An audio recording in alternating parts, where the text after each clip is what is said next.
So it's about to turn in for the night, but it looks like 2K has one more surprise for us tonight. Stuff we pretty much already came to the conclusion of based off of the leaked cover, but it looks like it's official now. So let's go over to X and I'll show you what I'm talking about. Alright, here we are over on X once again for the third time today, which this isn't usual. I've actually had time off the past couple days, so I've got kind of lucky. Usually I can't report on these until I get off work. So anyway, so here's the post in question. It's Jay Uso talking about 2K25, and he mentions the showcase. Now I'm a little bummed because I was really hoping showcase was removed because it's not, to me it's not fun. It's cool reminiscing and seeing all those old footage, talk about those old matches, but you could always just go watch those matches. You know, you don't have to play a video game to do it. Anyway, but it looks like right here the Bloodline is the showcase mode. Now let's listen to what he says in this little video. WWE 2K fans, what it do?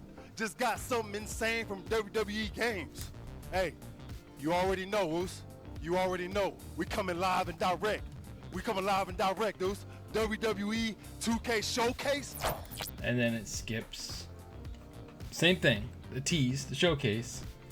So this can mean multiple things for the showcase mode. This could mean that it's The Rock. It could mean, let me make sure that's muted. All right. It can mean it's The Rock because he is part of the Bloodline, which if we looked at that leak earlier today, the leak said that The Rock would be the major focus of the showcase, which makes sense. But it might not just be The Rock. It might be Roman Reigns, his title reign. It might be the Usos, their historic tag team title run. The entire Bloodline up into the point where Roman lost the belt. Obviously, it's not going to have the new Bloodline with, Solo being the tribal chief, but it'll be the Bloodline that Roman had, right? So it might have some Sammy Uso stuff in there. It might have some of the matches in the segments they did with Kevin Owens. I mean, Roman Reigns was champion for a very long time, and the way that ended was perfect, right? Love or hate the guy, Cody Rhodes, you couldn't have asked for a better ending to Roman Reigns' title run. Like that was the perfect way to end it. Not to give it to Brock, not to give it to Seth, even though I like Seth. It's just Seth didn't need it. Cody was like the perfect place, the perfect wrestler at the right time. It just fit. It felt like something out of the 80s. It felt like something out of a movie. So the fact that the Bloodline storyline is the showcase mode, that's pretty cool. And we might even get the old wrestlers too, like Rocky Maivia, his old man. We might get, just like the leak earlier today, I mean, we could get Alpha and Sika stuff in the showcase mode. The entire Bloodline, there's a lot to pull from there rather than it just being Roman Reigns. So this makes a lot more sense and it kind of gives context to the leak earlier today. So some of the stuff is correct. I don't think all the stuff on that leak is going to be true. I feel like it's like a wish list, but I don't know. I mean, we'll find out on the 28th, right? But some of the stuff is lining up. So this could be a legit list of what's being added to 2K25. And if I'm understanding correctly, it sounds like the city mode, if included, is going to be a next-gen only feature, which would mean that we're going to have next-gen only stuff, which is good because that's a major complaint that a lot of the fans have been having with the last couple of years of games. So that's cool. I think that's awesome. So anyway, I just want to do a quick short video wrap up of this, not my usual 8 to 10 minute video. But how do you feel about this? Are you excited about the Bloodline, not just Roman, but the Bloodline being the major focus for the showcase mode? What matches do you think will be included?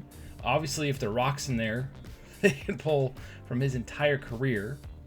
I hope they don't drag out showcase mode like they did last year, where if it was like 10 matches, I could stomach it. It'd be fine.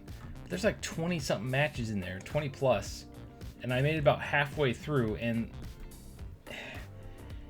the checklist thing, having to hit all the checklists. I mean, you could just run through it and beat it. You don't have to do the checklist, but if you want to unlock everything, if you want to get the achievements or trophies, whatever platform you're playing on, whatever the heck they call them on Steam, I think it's achievements, then you have to sit there and go through and do every single check mark. And that, to me, that's super annoying. Just let me like destroy them. If I can beat them in 30 seconds, let me beat them in 30 seconds. I don't need a stupid checklist. I know they're trying to recreate the moments that they had in the match. Most of it is just pre-recorded footage anyway from the actual match. Just have that play at the end of the match. I don't need interruptions in the match throughout the match. Because that's another thing that annoys me about showcases. Even though those cutscenes and stuff are cool because it's from, you know, the real match, it interrupts the flow of the match. Basically, to me, Showcase is just a glorified tutorial because it really teaches you all the little stuff that you can do in these wrestling games. And if you can't figure it out, it has this thing in the menu like, do it this is how you do it, this is how you do this, and this is how you do that. Playing through the Showcase mode, if you're new to the franchise, I would recommend, because like I said, it's basically the tutorial mode with bells and whistles. Anyway, thank you for watching, and stay frosty.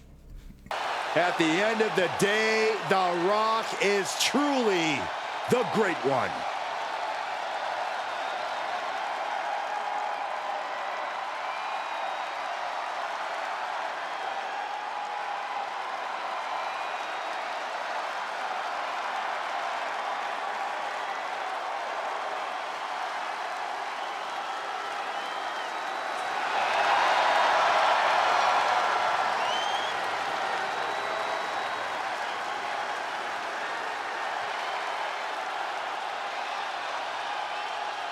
He's the trailblazing, eyebrow-raising phenomenon. The Great One, ready for action.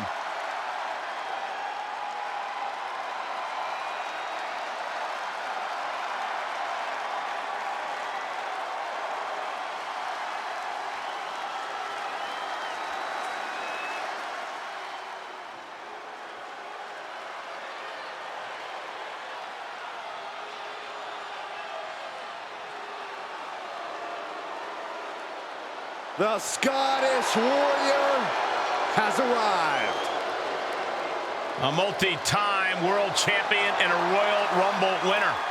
To this day, one of the toughest fighters in WWE.